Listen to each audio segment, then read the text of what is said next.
the first time I used it publicly was life-changing for me. It was a large workshop.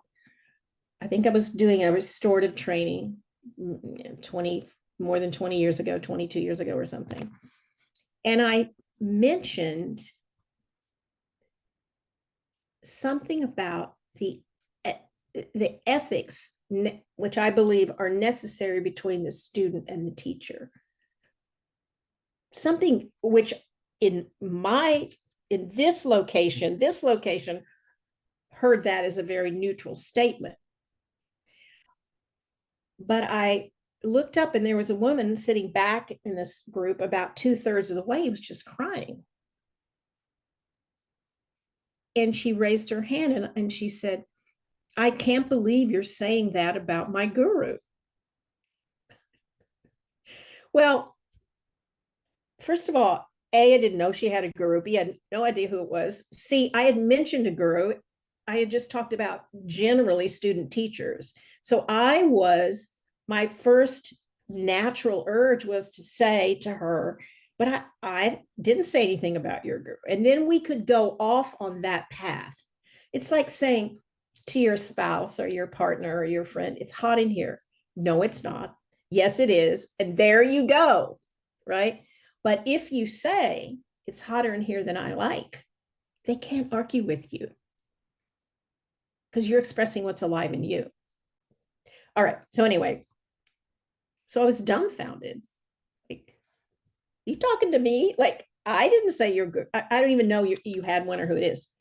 So, and the tension in the room was kind of, this person was really upset, and there was I could feel a little tension in the room. The other students, they were handing her Kleenex, like, what should I?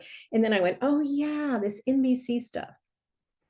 So I decided to use it, and I said to her, I gave her empathy, which sounded something like this. Are you wanting us to know how important your guru is to you and how important your relationship to your guru is? And she kind of moved back. She said, yes.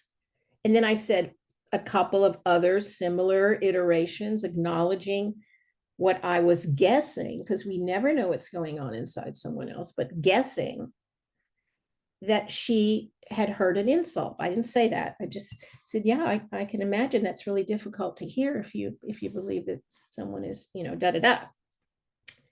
And then you could just see her sit back, stop crying, start to, and the tension in the room went down after 2 or 3 exchanges. And I'm thinking, oh my God, this stuff really works. And because what I'm guessing is she felt heard. I wasn't agreeing with her because I was giving her empathy. This is my definition of empathy: understanding independent of agreement. We don't have to agree with someone's conclusions or beliefs to give them empathy. This is a very powerful thing that I've learned. I really like it. Understanding independent of agreement. So I sat back, we went on with the class. A couple of people after class said, oh, you handled that so well. And I'm like, shocking. So we go along with the workshop. At the end of the workshop, she comes up to me and says, may I give you a hug? So I was telling Kristen this earlier. I usually don't initiate hugs with my students, but if they want to hug me and I want to hug them back, I'll say yes. So I said, sure. And she said, this is the best workshop I have ever taken. Now, remember, this was the woman who was horribly upset with me. And I said, thank you so much. I'm glad you enjoyed it. And then she said this, and thank you for apologizing about what you said about my guru. And I was dumbfounded. And in my head, there was this urge from the past. I was just a baby in NBC. I wanted to argue with her and say, but I didn't say anything. I never apologized. But somehow, from some planet, somewhere in the universe, I just chose a different path.